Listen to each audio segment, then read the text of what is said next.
Assalamualaikum warahmatullahi wabarakatuh. Perkenalkan, saya Silwahyudi dari Prodi Teknologi Hasil Pertanian, kelas B Indralaya, angkatan 2020. Saya akan menjelaskan materi tentang penegakan hukum. Ujian akhir semester mata kuliah Pendidikan Kewarganegaraan. Penegakan hukum. Topik yang dibahas ada 5. Yang pertama adalah menelusuri konsep dan urgensi penegakan hukum yang berkeadilan. Yang kedua, alasan mengapa diperlukan penegakan hukum yang berkeadilan. Yang ketiga, menggali sumber historis, sosiologis, politis tentang penegakan hukum yang berkeadilan di Indonesia. Yang keempat, membangun argumen dinamika dan tantangan penegakan hukum yang berkeadilan Indonesia. Dan kelima, mendeskripsikan esensi dan urgensi penegakan hukum yang berkeadilan Indonesia. Pengertian hukum. Menurut Kamus Besar Bahasa Indonesia (KBBI), hukum adalah peraturan atau adat yang secara resmi dianggap mengikat, yang dikukuhkan oleh penguasa atau pemerintah. Apabila warga negara Indonesia tidak mematuhi hukum yang ada, tentu akan dijatuhi sanksi berupa denda hingga penjara. Menelusuri konsep dan urgensi penegakan hukum yang berkeadilan. Upaya penegakan hukum di suatu negara sangat erat kaitannya dengan tujuan negara. Apabila tujuan negara hanya menjaga ketertiban, maka tujuan negara itu terlalu sempit. Tujuan negara yang lebih luas adalah agar setiap manusia terjamin kesejahteraannya di samping keamanannya. Negara kita telah memiliki lembaga peradilan yang diatur dalam Undang-Undang Dasar Negara Kesatuan Republik Indonesia tahun 1945 yang terdiri dari Mahkamah Agung, Komisi Yudisial, dan Mahkamah Konstitusi. Mahkamah Agung, Komisi Yudisial, dan Mahkamah Konstitusi lebih lanjut diatur dalam Undang-Undang Nomor 48 Tahun 2009 tentang Kekuasaan Kehakiman. Dalam teori tujuan negara, pada umumnya ada 4 fungsi negara yang dianut oleh negara-negara di dunia. Yang pertama, melaksanakan penertiban dan keamanan. Yang kedua, mengusahakan kesejahteraan dan kemakmuran rakyatnya. Yang ketiga, pertahanan. Dan yang keempat, menegakkan keadilan. Alasan mengapa diperlukan penegakan hukum yang berkeadilan. Mengenai penegakan hukum ini, hampir setiap hari media massa baik elektronik maupun cetak menayangkan masalah pelanggaran hukum, baik terkait dengan masalah penegakan hukum yang belum memenuhi rasa keadilan, maupun masalah pelanggaran HAM dan KKN. Beberapa di antaranya yang terkait dengan masalah penegakan hukum adalah: yang pertama, perilaku warga negara, khususnya oknum aparatur negara, banyak yang belum baik dan terpuji, seperti masih adanya praktik KKN, praktik suap, perilaku premanisme, dan perilaku tidak terpuji yang lainnya. Kedua, masih ada potensi konflik dan kekerasan sosial seperti SARA, tawuran, dan pelanggaran HAM. Yang ketiga, maraknya kasus-kasus ketidakadilan sosial dan hukum yang belum diselesaikan dan ditangani secara tuntas. Menggali sumber historis, sosiologis, politis tentang penegakan hukum yang berkeadilan di Indonesia. Agar negara dapat melaksanakan tugas dalam bidang ketertiban dan pelindungan warga negara, maka disusunlah peraturan-peraturan yang disebut peraturan hukum. Ada 2 pembagian besar hukum. Yang pertama, hukum privat.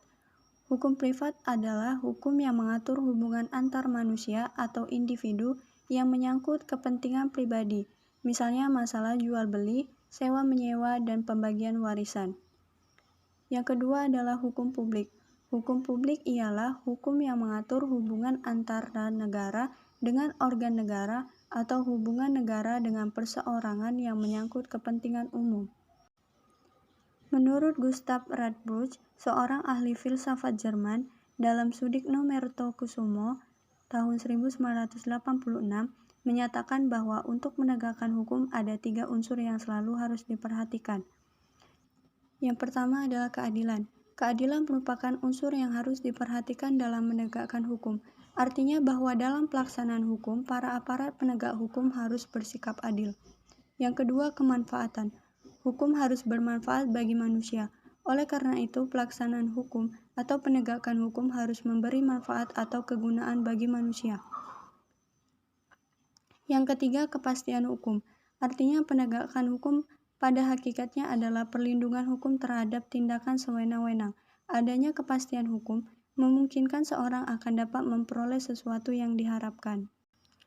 Dalam rangka menegakkan hukum, aparatur penegak hukum harus menunaikan tugas sesuai dengan tuntutannya yang ada dalam hukum material dan hukum formal. Hukum material adalah hukum yang memuat peraturan-peraturan yang mengatur kepentingan-kepentingan dan hubungan-hubungan yang berupa perintah-perintah dan larangan-larangan. Hukum formal atau hukum yang juga disebut hukum acara yaitu peraturan hukum yang mengatur tentang cara bagaimana mempertahankan dan menjalankan peraturan hukum material. Melalui hukum acara inilah hukum material dapat dijalankan atau dimanfaatkan. Tanpa adanya hukum acara, maka hukum material tidak dapat berfungsi. Lembaga penegak hukum terdiri dari kepolisian yang memiliki fungsi utama sebagai lembaga penyidik. Yang kedua adalah kejaksaan yang memiliki fungsi utama sebagai lembaga penuntut. Yang ketiga, kehakiman yang memiliki fungsi utama sebagai lembaga pemutus atau pengadilan. Dan yang keempat, lembaga penasehat yang memiliki fungsi utama memberikan bantuan hukum. Lembaga peradilan terdiri dari peradilan agama yang bertugas dan berwenang memeriksa perkara-perkara di tingkat pertama antara orang-orang yang beragama Islam. Yang kedua, peradilan tata usaha negara yang bertugas untuk mengadili perkara atas perbuatan melawan hukum yang dilakukan oleh pegawai tata usaha negara. Yang ketiga, peradilan umum. Rakyat pada umumnya apabila melakukan suatu pelanggaran atau kejahatan yang menurut peraturan dapat dihukum akan diadili dalam lingkungan peradilan umum. Dan yang keempat, peradilan militer yang berfungsi untuk memeriksa dan memutuskan perkara pidana terhadap kejahatan atau pelanggaran yang dilakukan oleh anggota Angkatan Perang Republik Indonesia. Badan Pengadilan Peradilan Umum terdiri dari Pengadilan Negeri, Pengadilan Tinggi, Pengadilan Tingkat Kasasi, dan Penasehat Hukum. Membangun argumen dinamika dan tantangan penegakan hukum yang berkeadilan Indonesia. Dalam beberapa kasus, masyarakat dihadapkan pada ketidakpastian hukum. Rasa keadilan masyarakat pun belum sesuai dengan harapan. Oleh karena itu, tantangan yang dihadapi oleh bangsa Indonesia saat ini adalah menghadapi persoalan penegakan hukum di tengah maraknya pelanggaran hukum di segala strata kehidupan masyarakat. Dinamika dan tantangan terkait penegakan hukum di antara lain, yang pertama, masih banyak perilaku warga negara, khususnya oknum aparatur negara yang belum baik dan terpuji. Kedua, masih ada potensi konflik dan kekerasan sosial yang bermuatan sara, tawuran, pelanggaran HAM, dan sikap etnosentris. Yang ketiga, maraknya kasus-kasus ketidakadilan sosial dan hukum yang belum diselesaikan dan ditangani secara tuntas. Mendeskripsikan esensi dan urgensi penegakan hukum yang berkeadilan Indonesia. Penegakan hukum pada dasarnya bertujuan untuk meningkatkan ketertiban dan kepastian hukum dalam masyarakat, sehingga masyarakat merasa memperoleh perlindungan akan hak-hak dan kewajibannya. Itu saja yang bisa saya sampaikan tentang materi penegakan hukum. Terima kasih. Wassalamualaikum warahmatullahi wabarakatuh.